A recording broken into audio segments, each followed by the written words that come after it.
Practical activity 8.21. Continue with VLOOKUP price categories.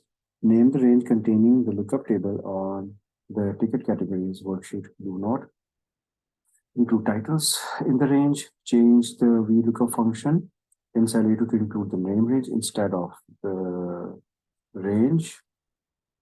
Ticket category is this. So instead of the range, give a name range, replicate the function. So obviously what we need to do over here is, for example, what I can do is I can simply select this and define this, and I can name this as, let's say, groups, for example. Okay. And all we have to do is, instead of this, what I'll do is I'll just type over here is groups. So same way, now if I replicate this, you can see because it's a name range, it has been locked.